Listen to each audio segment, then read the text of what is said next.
we decided we were going to film our Facebook page so you can see some of the photos and some of the things that's happened to us. This here is showing some of the airplanes that we see fly over. We have no airport close to us, but yet we get a lot of low-flying airplanes. We contact the FAA, and we are in a VR flight path. This here is an odd, like, I don't know what it is for sure, but this shows some of the planes. So there's people out there that know more about planes than I do. Would be able to look at that and tell you exactly what it is. But notice, I mean, these planes are not that far above our clearing our trees and stuff. And the jet that hit us is even lower than these. And we could actually feel we were covered in jet exhaust from the jet that hit us. But these planes, I mean, we don't have any big sports telephoto or anything like that. These planes are barely clearing the trees sometimes. I mean, I have dogs that when they hear a plane, they run into their doghouse because they're afraid they're going to get hit.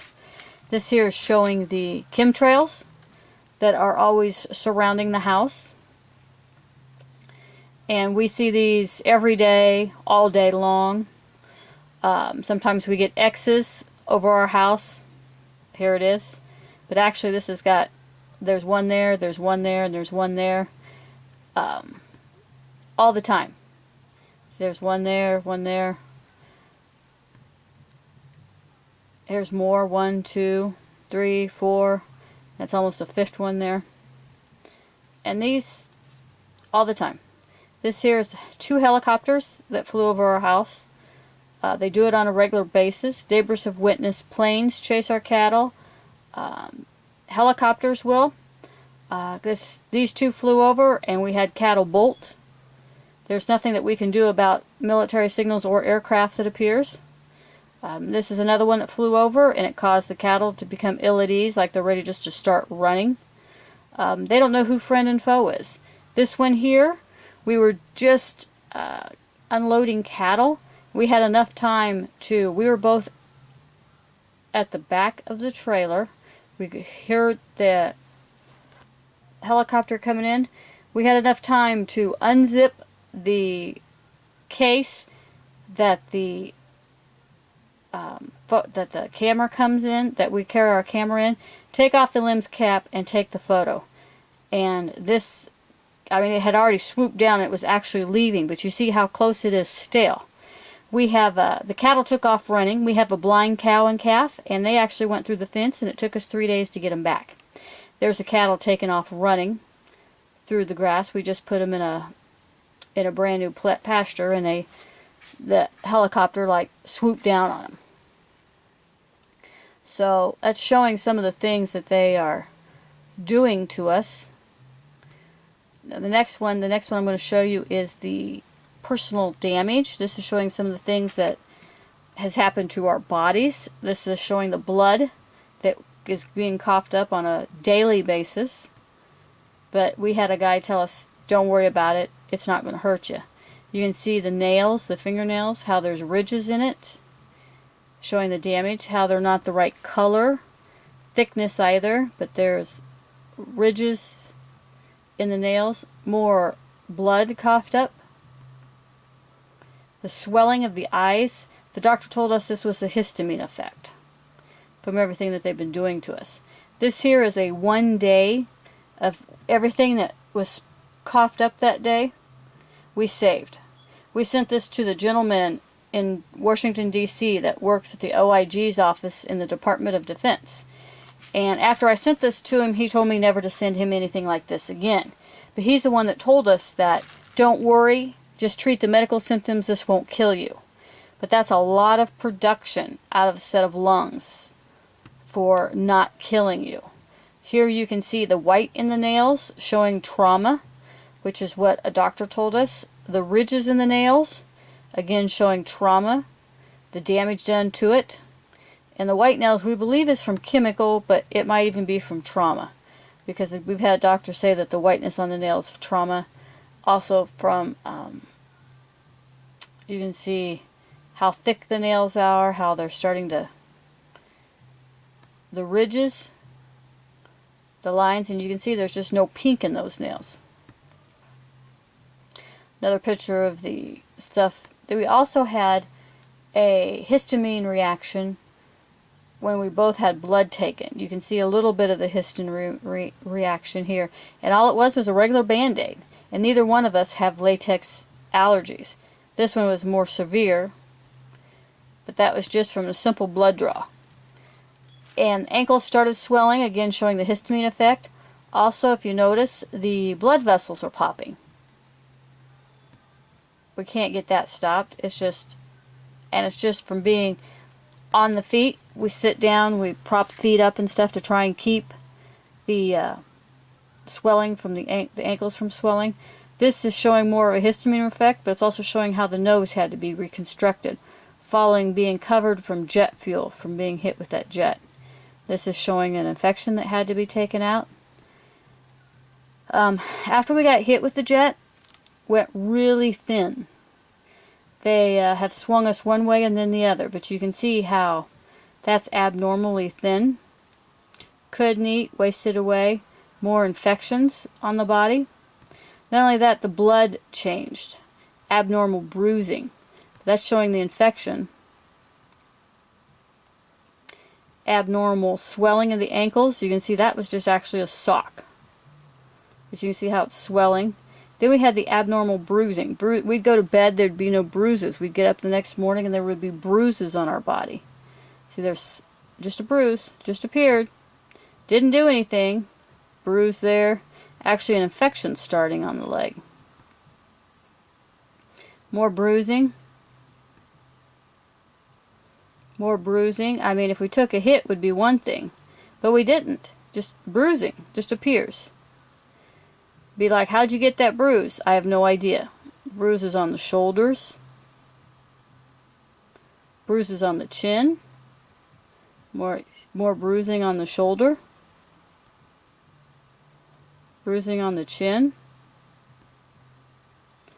And then the histamines would cause the lips to swell. And then the inside of the lip would start peeling. And this has happened for almost a year straight. Over a year. Actually, ever since we've been hit by the jet. We've been getting peeling on the inside of the mouth. This is showing what was coughed up, more blood. Every morning, coughing and blood appears.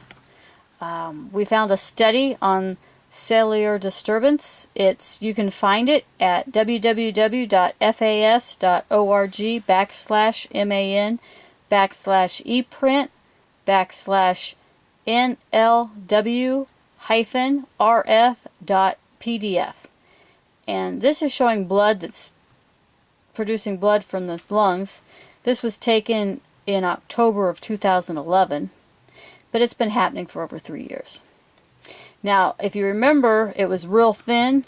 Now they've gone the opposite way. The stomach, everything shuts down, causes everything to become distended, and it causes bloating in the bowel and the stomach to not work properly. So then it goes back and forth. You go from everything just ripping right through you to nothing going, and then you get bloated, and you look like you're pregnant.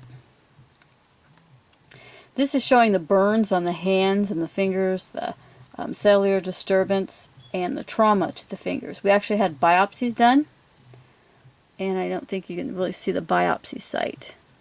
But they said it was due to trauma on the hands that's actually changing. No control, actually bleeding, basically bleeding from every area. Now we'll go to the next album. This is showing photos. This might be part of the reason as to why we sent these photos to the senators. This lady actually,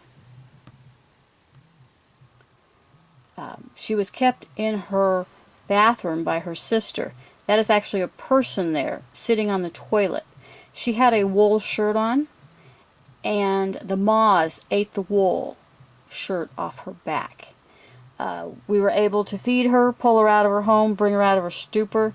We called the police, actually told us that they had numerous calls, but there was nothing that they could have. There was nothing they could do about it, because that's the way they chose to live. Here's the lady. This is how long she was in here. This is everything that she had eaten, but she couldn't sit up straight. She slept on the toilet. And this here is, they were trying to block the photos being taken in her house, but her house was actually made out of limestone, so they couldn't block the photos being taken.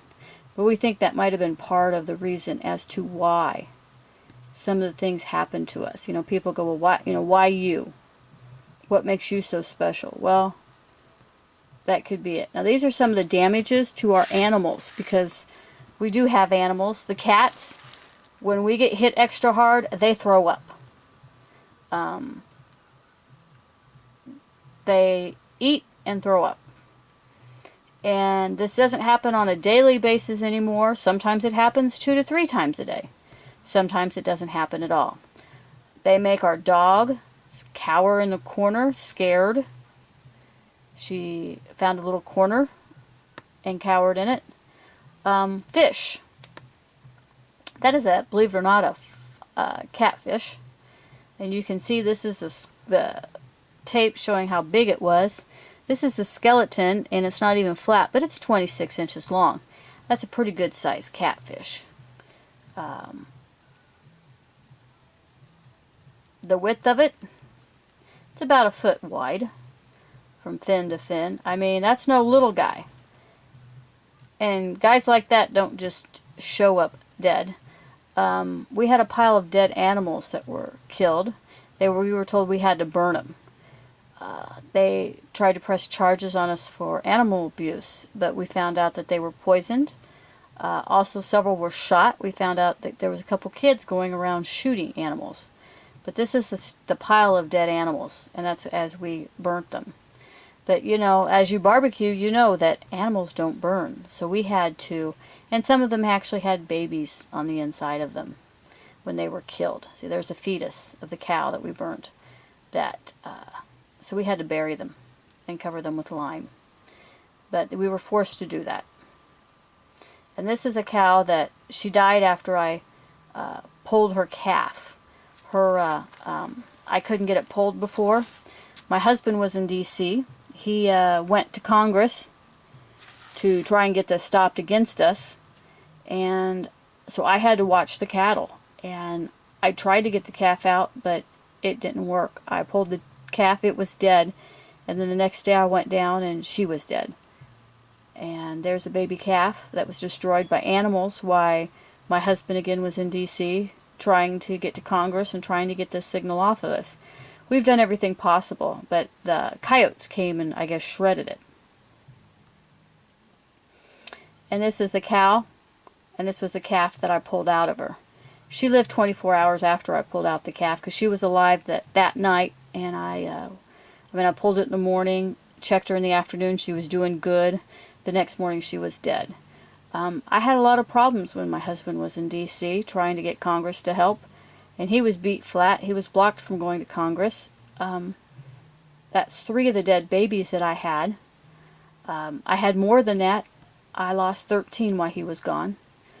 This is one of our cats that I told you they throw up. They also, she rubs her mouth raw from the catecholamines. You can tell when it gets turned up and my husband's hurt real bad, she will start rubbing her mouth. Also, the tail, they get diarrhea and stuff. This is one of our dogs that was killed. She was one of our alpha dogs. We also found fish floating in the pond. We went to chop the ice and there was dead fish in the pond. And this is where our cattle drank out of. And this is our puppy. We've named her Faith. She was poisoned. And this is, we had 7 dogs total. My husband happened to be up in Kansas City that night. All 7 of my dogs were poisoned. I lost 2 of them.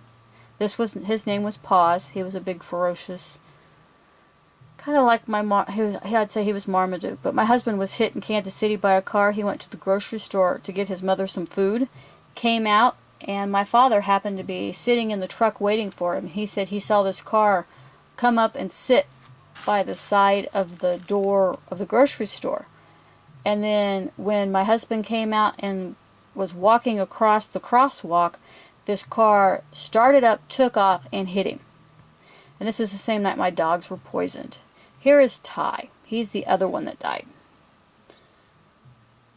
And this person that hit my husband, he said that he was a federal investigator, but he was not charged or anything.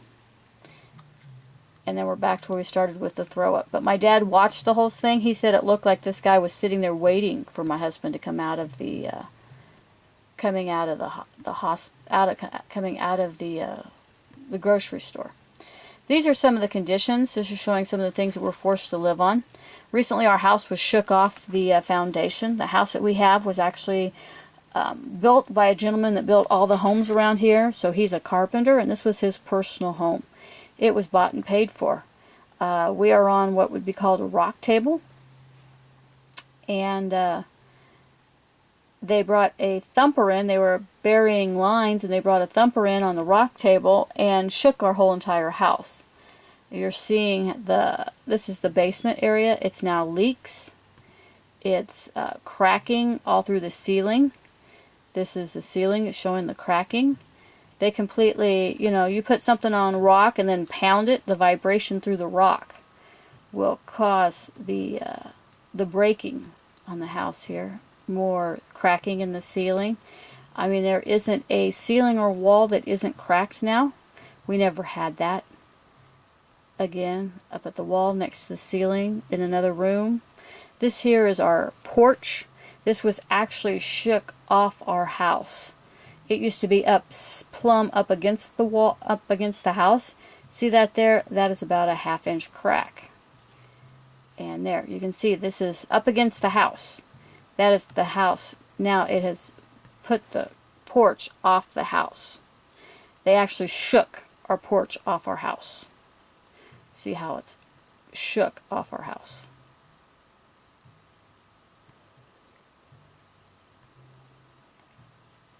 Now these are cracking around the door jambs. These are at the upper part.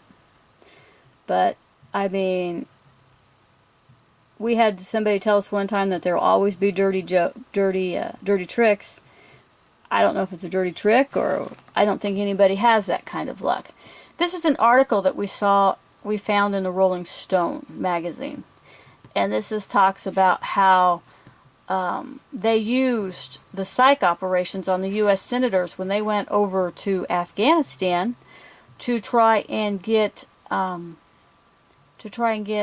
more funding for these operations. And this is in the Rolling Stone magazine. It's called "Another Runaway General, Army Deploys Psych Ops on U.S. Senators." Not only they did it with Senator McCain, Joe Biden, I believe it was. But it tells you all about it here. And the senators. And the one came clean. The one gentleman who was told to do it came clean and told about it to the Rolling Stone. I don't know what he had happened to him, but for a while the story was off the internet. You couldn't find it. I don't know if it's back up now or not, but it's an 8-page long story. They use influence to get more money. Spokesperson categorically denies the assertion that the comment read the command used an information operation to influence distinguished visitors, but after Scott offered his legal opinions, the order was rewritten to stipulate that the information unit should only use public available records to create profiles of U.S. visitors. So, I mean, they were doing everything they could, but yet people say that this does not exist. Rolling Stone thinks enough of it to write an article. We found that very important. We wrote letters to senators. We've wrote the president. We've wrote the Department of Justice. We've wrote the Pentagon. Here's showing mailing labels showing that we sent them. I mean, we've tried to leave no stone unturned because we don't want to die in vain. I don't know if there's anything that we could do different, but I'll tell you one thing, it's been a very rough haul. This here, there's if you look at the study about catecholamines and stuff, this actually this is the neck before the tumor was ever removed. A byproduct of this is actually tumors in the pituitary, the gland in the neck. And after they removed it, a staple fell off and I was almost bled to death. If you notice here in the ear canal, it's full of blood. The blood went all the way down to the navel. They actually had to, it's pretty nasty. This is the morning after. He was still in the hospital. 2 surgeries in less than 12 hours. He pretty near bled to death. And they released him that afternoon because they didn't think that they could. They put a 24-hour person at his bedside to make sure, but the staple fell off of the artery. And that's the vac that they vacked him out with. They said there was nothing else they could do. And we had to go up every day to get it. They would stick a syringe in there and drain it off, plus they were using the vac to vac it out. It was one of the most scariest things. Here's some of the bruising. This is 5 days later. But that orange and black went all the way down to the belly button. There's the wound. This is right after the drain or the vac was removed. And that's what he was left with. This is 25 days later after the stitches were removed. But they'll always have that. It's 25 days after surgery. 30 days after surgery. But you can see that's what it is after it was all healed up. But that almost cost the life. And this will show you what, after we got hit by the jet, the nose would swell up and ooze out. And this is, they had to actually reconstruct the nose. They had to get that, they said it was atypical, and they had to completely make sure all of it was gone. But they had to, this whole half side, they had to take it down to what I would call the silver skin. And then they had to do surgery. Shows the stitches around the nose. It wasn't pretty either. The swelling. The nose. And that's what looked after. That's the scarring due to the nasal reconstruction. And that's what he's left with.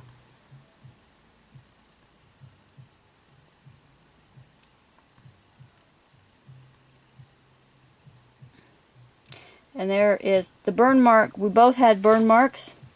This one here, when they did reconstruction, they took his off. Mine's still there, and that's 4 years later.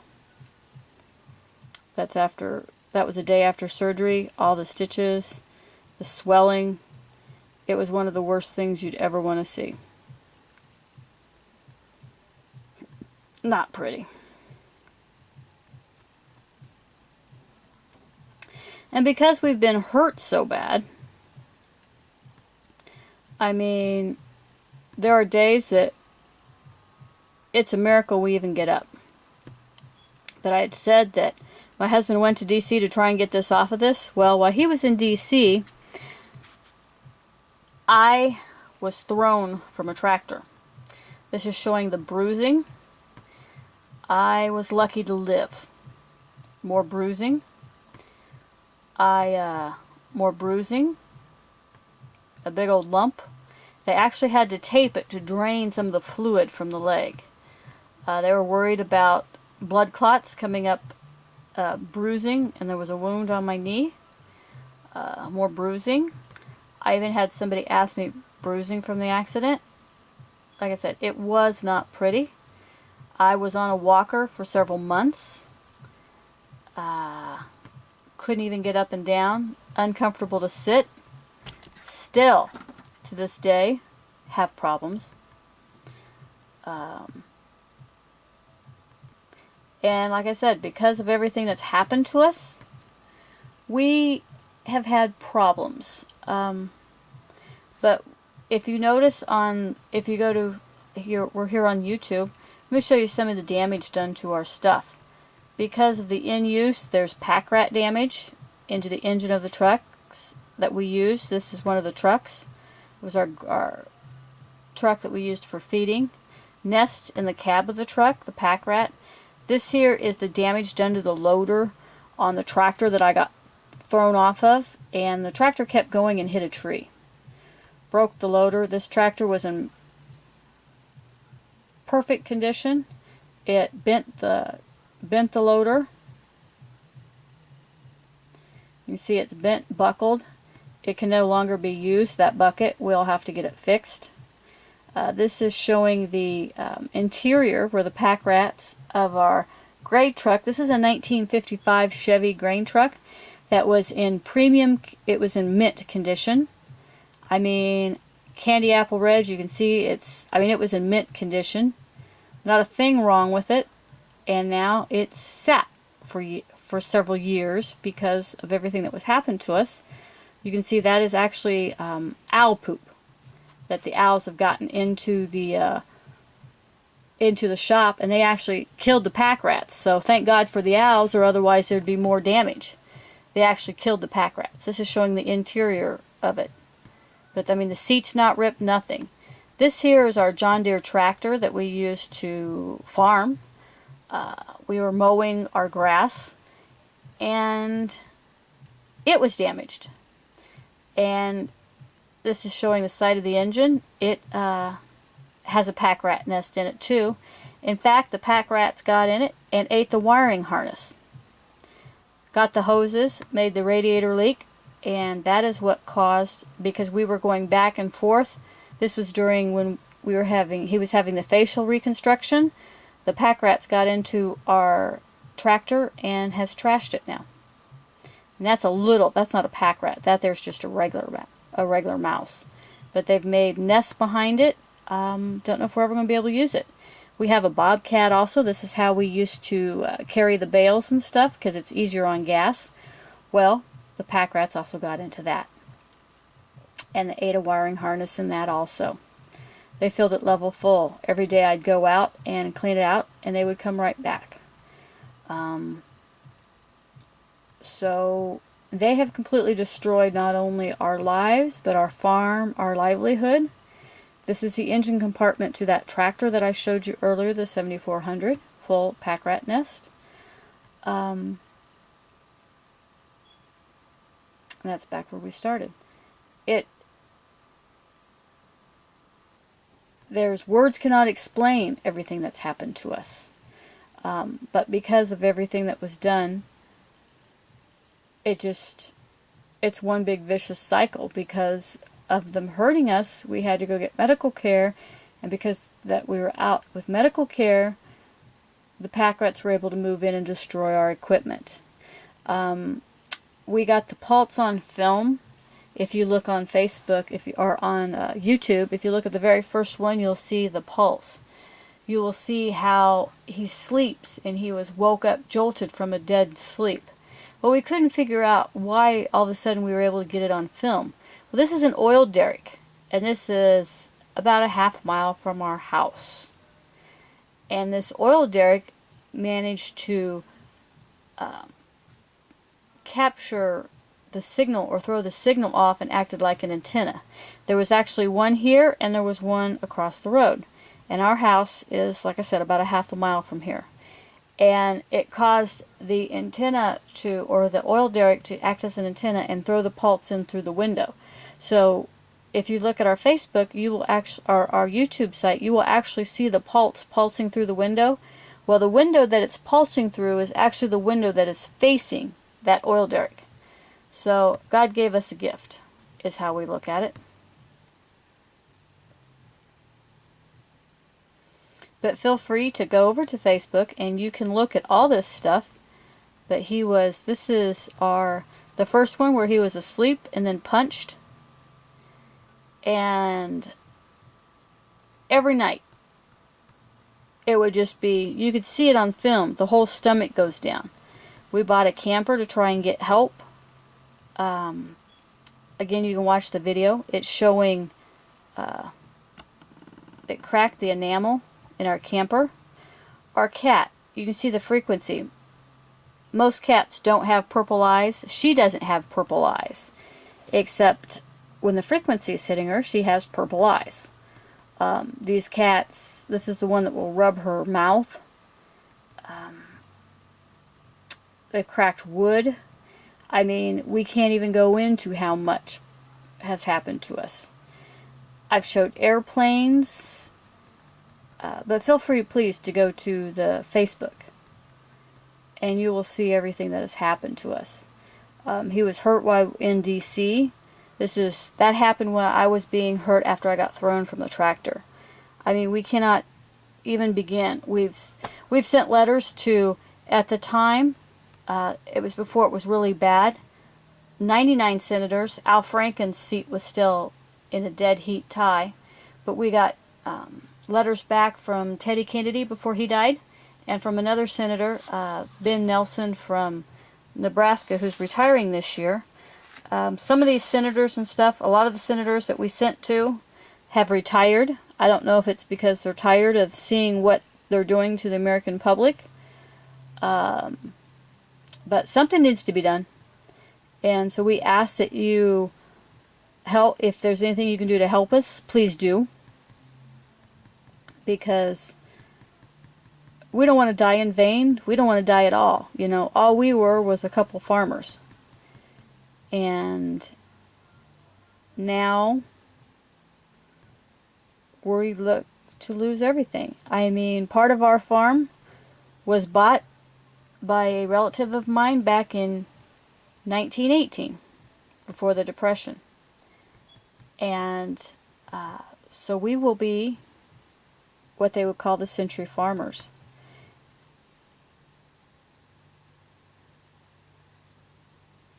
But I don't know if we'll be able to hold on to it that long because of everything that's been done to us.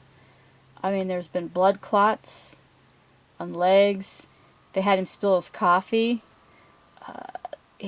They broke the back, and he had to wear a turtle shell.